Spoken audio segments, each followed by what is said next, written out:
Bem-vindo a mais um panorama do Antigo Testamento. Nós estamos dando continuidade ao livro de Reis. Enquanto isso, Acais está governando no lugar de Jotão, e Acais quer dizer o Senhor agarrou, e ele vai ser um governante muito mau perante o Senhor. Ele vai reinar durante 16 anos. Andou nos caminhos dos reis de Israel e não nos caminhos dos reis de Judá. Ele queima o seu filho em sacrifício vivo nos altos de Rimon, e ele vai oferecer sacrifício nos altos e nas árvores frondosas. Nessa época, Oséias, Isaías e Miqueias estão profetizando ativamente. Oséias, ele vai ser um governante mau e ele está substituindo Peca no reino do norte. Ele vai reinar durante 9 anos. Depois de Oséias, então, o rei do norte cai e não se ergue nunca mais. Enquanto isso, no reino do sul, nós temos Ezequias, que é considerado um governante muito bom. Ele vai reinar durante 29 anos, ele vai suceder Acás. E Ezequias quer dizer o Senhor fortalece. E a primeira coisa que a gente tem para falar de Ezequias é que ele agiu como Davi, porque se apegou ao Senhor e não deixou de segui-lo, e guardou os mandamentos que o Senhor ordenara a Moisés. Assim foi o Senhor com ele, para onde quer que ele saía, lograva bom êxito. Então Ezequias ele vai remover os altares idólatras, ele vai quebrar as colunas sagradas, ele vai derrubar os postes ídolos, ele vai despedaçar a serpente de bronze que ainda existia no território, que se chamava Neutsan. Tinha até um nome já essa serpente nessa época. E nós vamos verificar que ele vai purificar o templo e ele vai consagrar, ele vai restaurar a adoração do templo, ele vai convidar a Israel à adoração no templo. Tudo isso nós verificamos Ezequias fazendo.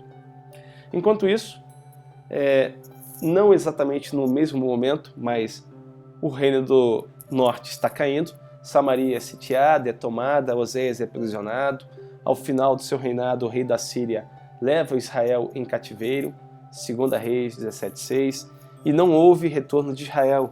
Aqueles que foram levados, deles só volta um sacerdote, para que esse sacerdote ensine ao povo que está na região de Samaria como se deve adorar o Deus da localidade, porque eles adoravam outros deuses e eles estavam sendo mortos pelos animais, pelas feras do campo. Então um sacerdote volta para ensinar a eles como adorar o Deus de Israel. Bem, enquanto isso, enquanto está ocorrendo essa transição de Israel sendo levado para o exílio, nós temos Ezequias fazendo toda essa transformação no território de Judá. E ele vai convidar Israel à adoração no templo. Ele vai mandar cartas a todo o território de Israel, àqueles que ainda não foram levados cativos. Então essas pessoas vão receber, e a gente vai ver os textos indicando: todavia alguns de Azer, de Manassés e de Zebulon se humilharam e foram a Jerusalém. Então eles vão até Jerusalém. Quando nós olhamos 2 Crônicas 30, do 18 ao 19, porque uma multidão do povo, muitos de Efraim, de Manassés, de Isacar, de Zebulon, não se tinham purificado, e contudo comeram a Páscoa, não como está escrito, porém Ezequias, o rei, orou por eles, dizendo: Senhor, que é bom, perdoa a todo aquele que dispôs o coração para buscar o Senhor Deus, o Deus de seus pais, ainda que não segundo a purificação exigida pelo santuário. E Deus ouve e sara a alma do povo. Então Deus ouve a oração de Ezequias. Ezequias convida o povo a louvar e adorar e festejar durante mais 7 dias. E o povo assim o faz, eles vão festejar durante 7 dias. E ao final desse festejo, então os sacerdotes e os levitas se levantam para abençoar o povo. E a sua voz é ouvida. E a sua oração chega até a santa habitação de Deus, até os céus. Então Deus ouve a oração dos sacerdotes também. Nessa época estão profetizando ativamente ainda Isaías e Miqueias. Outro texto interessante que nós encontramos nessa passagem, quando falamos de Ezequias e verificamos os últimos dias de Israel, é 2 Crônicas do 31:6. Os filhos de Israel e de Judá, que habitavam nas cidades de Judá, também trouxeram dízimos das vacas e das ovelhas e dízimos das coisas que foram consagradas ao Senhor seu Deus, e fizeram montões e montões. Então aqui está falando que os filhos de Israel e filhos de Judá que habitavam na cidade de Judá. Novamente, nós encontramos mais um texto indicando que existiam descendentes de Israel que haviam entrado no território de Judá e que não haviam retornado para o território de Israel e que, por assim dizer, estavam dentro do território de Judá e que não foram para o exílio assírio e ainda eram representação de Israel dentro do território de Judá. Isso é muito importante, é muito interessante também, porque nós verificamos que Deus não eliminou o seu povo. Ainda existia uma representação, ainda existia um remanescente de Deus no meio do seu povo. Até no território de Israel, propriamente dito, depois que a Síria levou grande parte do povo embora, o texto em Crônicas permite concluir que ainda existiam pessoas que eram de Israel ainda habitando aquelas terras, mas a quantidade deveria ser ínfima, segundo o padrão de conquista do Império Assírio. Continuando então, Miqueias vai anunciar o cativeiro a Ezequias, e Senaqueribe chega para pelejar contra Jerusalém, contra a casa de Judá. Então, Ezequias vai preparar-se para a batalha, vai preparar todo o povo, vai preparar todo o mantimento, tudo aquilo que for necessário. Ezequias vai mandar fechar todos os poços da localidade para que o exército de Senaqueribe não chegue e não se aproprie da água, para poder chegar e manter-se constante na batalha. E o próprio Ezequias vai lembrar ao povo que, olha, o que temos aqui é um braço de carne lutando contra o Senhor, o Deus dos exércitos, contra o nosso Deus. E quando Senaqueribe chega e pronuncia, indicando que, olha, não seria Ezequias esse que retirou os altos dos vossos deuses para que vocês ficassem apenas com um? Tais palavras de Senaqueribe apenas reforçam o zelo que Ezequias tinha pelo Senhor, apenas reforçam a fidelidade que o povo tinha nas palavras do próprio rei, na confiança com o próprio rei. Porque Senaqueribe fala, olha, os deuses locais não resistiram, por que vocês acham que o Deus de Israel há de resistir? Quando ele diz isso, ele está reforçando que, olha, esses deuses que Ezequias mandou excluir do meio de vocês, não tiveram força para sustentar os povos da localidade. Por que vocês acham que o Deus de vocês terá? Nenhum Deus pode contra mim. É o que Senaqueribe está dizendo. E nesse momento Ezequias e Isaías estão clamando a Deus para que Deus faça a obra, interceda e haja pelo seu povo. Bem, Deus ouve a oração de Isaías e ouve a oração do rei Ezequias, e Deus fala que vai livrar eles das mãos da Síria para que todos saibam que só o Senhor é Deus, e vai fazer com que eles voltem pelo mesmo caminho que eles vieram. E o anjo do Senhor, nesse momento, vai entrar no arraial da Síria e vai ferir 185 mil pessoas. Senaqueribe, então, humilhado, volta para a sua própria terra. Lá chegando, ele vai na casa do seu Deus, e na casa do seu Deus, os seus filhos o matam. Dado o momento, então, Ezequias é acometido de uma doença, e aí o profeta chega até Ezequias para falar, presta conta da sua administração, porque você há de morrer.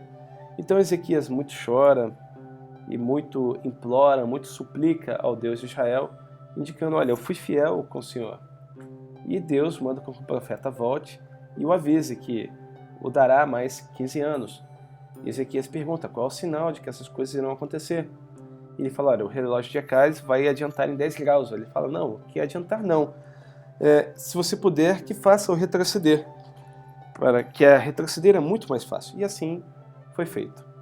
E o relógio retrocede, então ele entende que ele vai ficar mais 15 anos, e assim ocorre com Ezequias. Então Ezequias ele é enaltecido pelo povo local. Ezequias então ele vai ter que se humilhar mais à frente, porque ele deixa seu coração se engrandecer demais.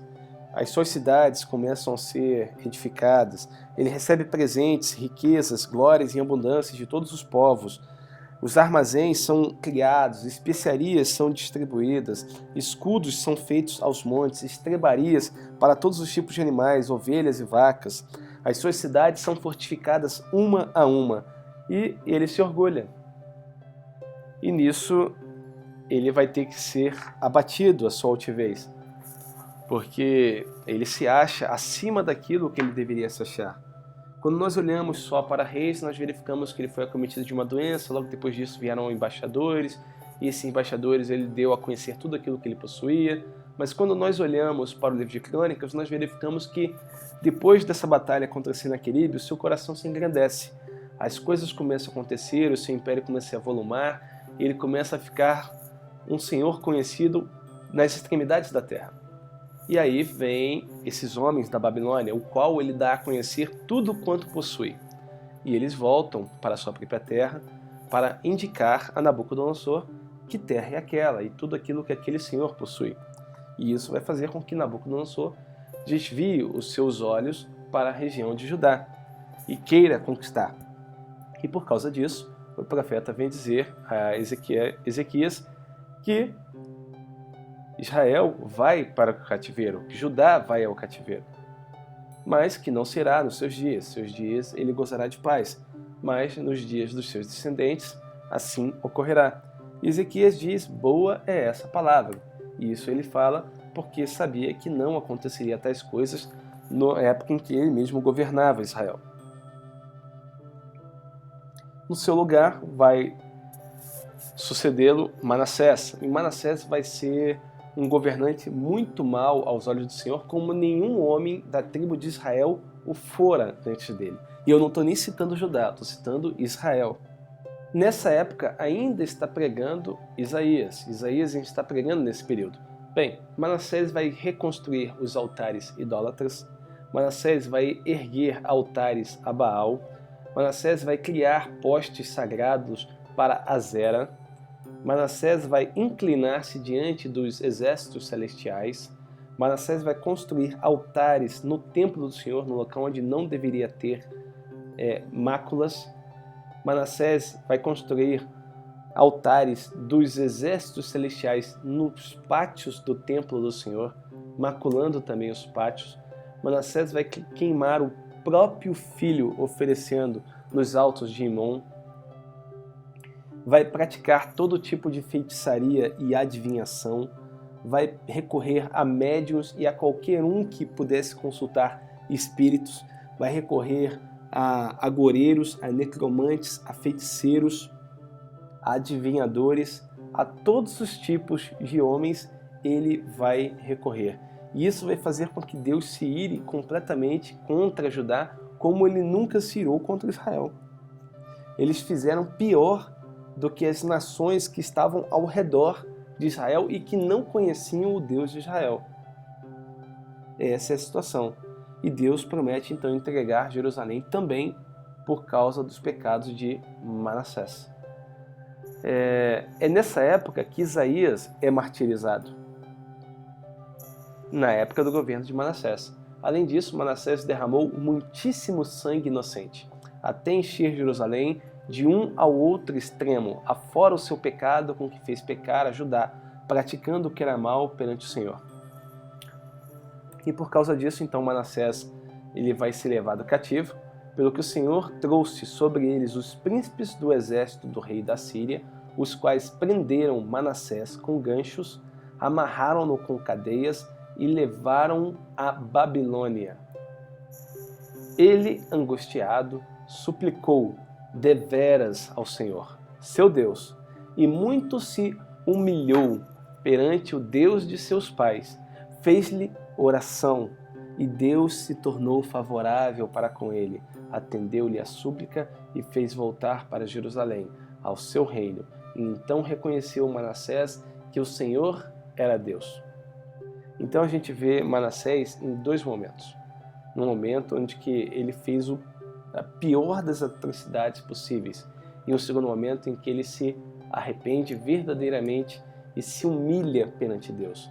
E aí, quando ele retorna ao território, ele vai aumentar a altura dos muros externos da cidade de Davi, ele vai retirar do templo do Senhor os deuses estrangeiros, ele vai retirar do templo a imagem que havia posto lá, ele vai retirar todos os altares idólatras construídos na coluna do templo, ele vai retirar todos os altares idólatras construídos em Jerusalém, e vai restaurar o altar do Senhor. E vai oferecer sacrifícios de comunhão e ofertas de gratidão.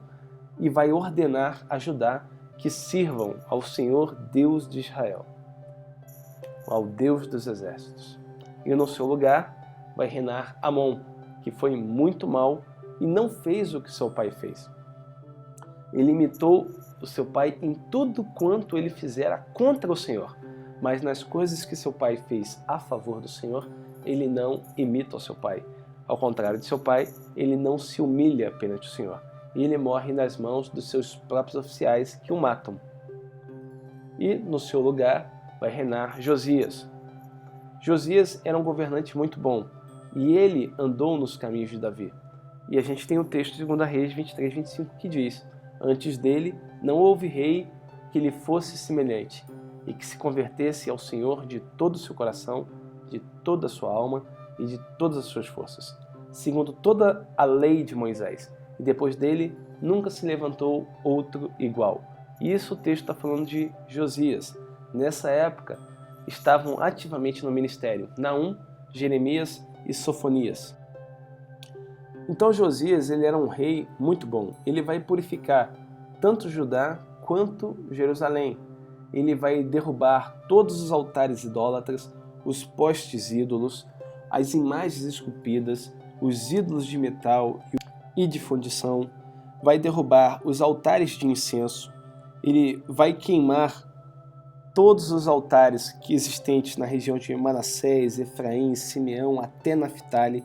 Ele vai percorrer todo o território de Israel, eliminando todos os altares pagãos existentes na localidade. Ele vai restaurar o templo, ele vai achar o livro da lei, ele vai celebrar a Páscoa e ele vai trazer as pessoas das localidades para celebrar a Páscoa. Ele vai purificar o templo e destruir todos os objetos dedicados a Baal e a Zera. Ele vai eliminar os sacerdotes pagãos de todo o território de Israel, além do território de Judá. Então, quando Ilquias acha o livro da lei, ele entrega ao escrivão Safã, e Safã lê o livro na presença de Josias. E Josias muito se entristece por saber qual era a situação do seu país, do seu povo, porque ele sabia que os seus antepassados fizeram o que era mal.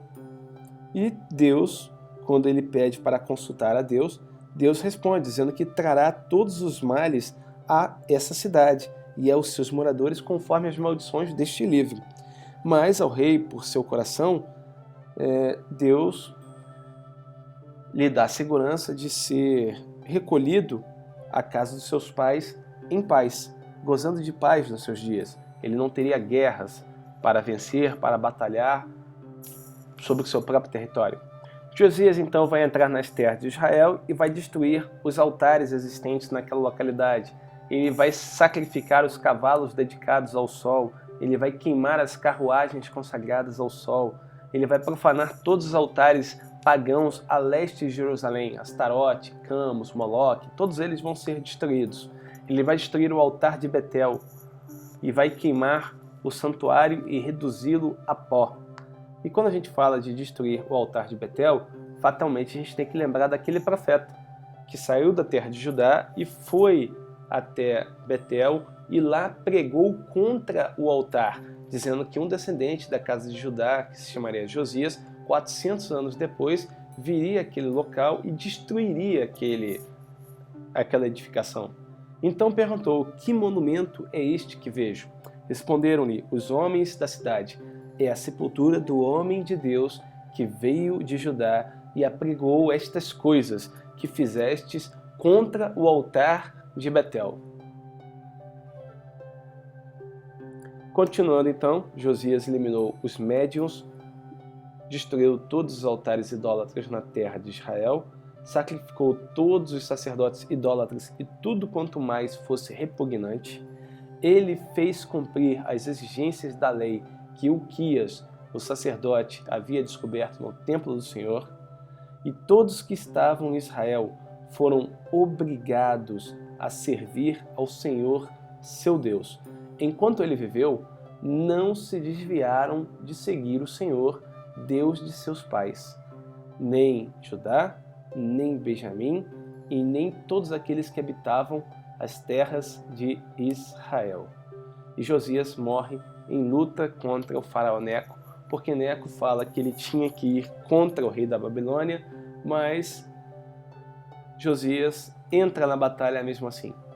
Quando Neco falou que ele não tinha nada com Josias, que ele estava indo por ordem do próprio Deus até Nabucodonosor para fazer frente a ele. Josias não aceita, entra na batalha e ele morre. Morto Josias, todos os habitantes de Jerusalém e de Judá choram por ele, copiosamente. Jeoacás assume, mas Jeoacás fez o que o Senhor reprova, tal como seus antepassados. E Neco vai levar Jeoacás então cativo para o Egito. E no seu local vai reinar Joaquim, que também é mau perante o Senhor. Vai reinar 11 anos. Neco vai nomear Eliaquim, filho de Josias, como rei de Judá. Nessa época estão pregando Abacuque e Jeremias. Então, Jeoaquim, no terceiro ano de Joaquim, a cidade vai ser sitiada por Nabucodonosor. E aí vai ocorrer a primeira deportação. Alguns nobres são levados, inclusive Daniel. Jeoaquim se rebela. E aí ocorre a segunda deportação. 3.023 judeus são levados. Nessa época, então, nós temos o ministério de Daniel e o ministério de Jeremias. Joaquim, ele fez o que o Senhor reprova, e aí ocorre a terceira deportação. 10.000 são levados cativos, e entre eles está o próprio Joaquim, Ezequiel, Mardoqueu, Ester e outros. Então aqui a gente tem indícios daquilo que a gente precisava para contar a história de Ester. Zedequias assume, ele vai ser um governante mau, ele faz o que o Senhor reprova e ele vai se rebelar contra Nabucodonosor. Israel vai ser sitiada, morre a esposa de Ezequiel, ocorre a quarta deportação, 832 cativos são levados. Zedequias então tenta fugir, seus filhos vão ser executados bem na sua frente e logo depois disso seus olhos vão ser vazados. É muito interessante essa passagem de Jeremias e a passagem de Ezequiel, porque Jeremias fala para Zedequias, para o príncipe, que ele verá Nabucodonosor com seus próprios olhos. E Ezequiel fala, olha, você não verá a Babilônia, mas você morrerá na Babilônia. E isso fica um tanto quanto estranho, porque parece que eles estão se contradizendo, mas ambas as profecias se cumprem em Zedequias, porque Zedequias realmente vê Nabucodonosor, mas Nabucodonosor manda que seus olhos sejam vazados. Então, ele é levado para a Babilônia cego. E realmente se cumpre então a profecia de Ezequiel, indicando que ele não verá a Babilônia, mas que ele morrerá nela. Então assim se cumpre, e vai ocorrer a quinta deportação, e apenas os pobres são deixados na cidade. E aí temos a passagem de 2 Crônicas 36, do 20 ao 21, que vai falar a respeito dos sábados, que vai fazer ligação com a profecia de Daniel. Eu vou deixar para ler isso no último momento dessa aula. Então agora a gente continua.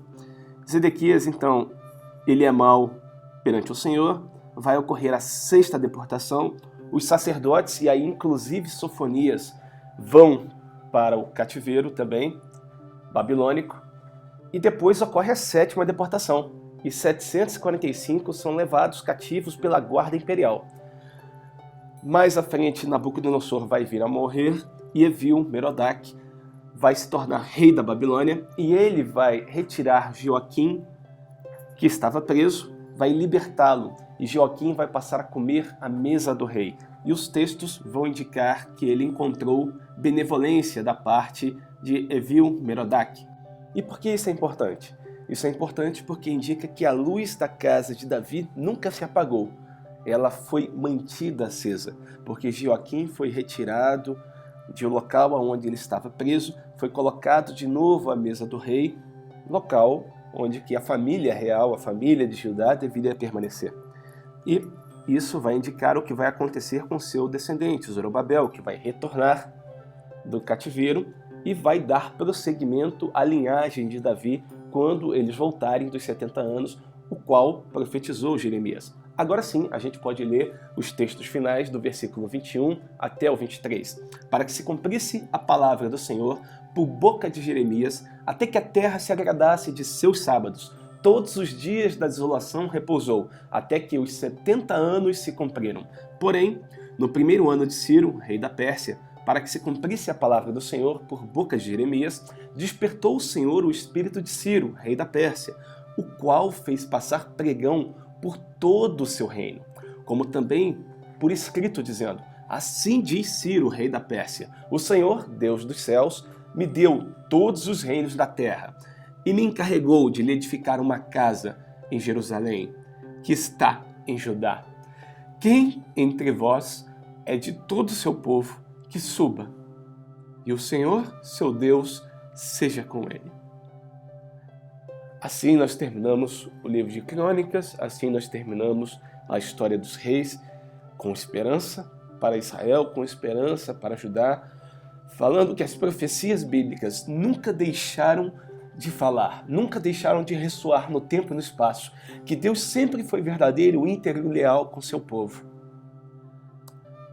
E esse é o pano de fundo para que nós venhamos a tratar agora com os profetas. Como eles contaram a história enquanto esses fatos aconteciam e como eles contarão a história depois que esses fatos vierem a passar. Isso também é o pano de chão para que venha se entrar o livro de Esdras, para que o povo retorne à sua terra. E isso é o pano de fundo para que se conte a história de Daniel, para que se fale a respeito das profecias finais, para que se faça alusão ao Apocalipse e faça alusão ao reino milenar, o retorno do Messias. Assim a gente termina o livro de Reis. Que você possa ter aproveitado, foi uma breve explanação, a gente não tem como aprofundar muito no livro de Reis, porque a história é muito longa, a não ser que nós viéssemos a dividir isso em 2, em 3 aulas, mas não era o caso, era só um panorama, a gente vai abordar isso com um pouquinho mais de profundidade quando entrarmos nos profetas e cada um falando da sua própria época, dentro do seu próprio contexto, com suas próprias profecias, aí sim a gente aprofunda um pouquinho mais e trabalha com um pouquinho mais de cuidado aquilo que está sendo dito. Aqui é uma visão geral para que você tenha um panorama da própria história bíblica, sem muito aprofundamento profético. Bem, que Deus te abençoe, te guarde, que você possa se motivar a estudar um pouco mais e a conhecer um pouco mais desses livros, porque o livro de Reis e o livro de Crônicas são muito especiais e quando você lê eles de maneira uníssona, quando você coloca os dois livros e começa a ler ao mesmo tempo os fatos que estão ali ocorrendo, você vê como um livro complementa o outro, como as informações que ali estão, elas vão se alinhar e vão te dar um perfil de toda a história de Israel. Que você possa fazer isso no aconchego do seu lar, na sua casa, ou com o local que você tenha para poder estudar. Que Deus te abençoe e te guarde, fique sempre na presença do Senhor e Shalom.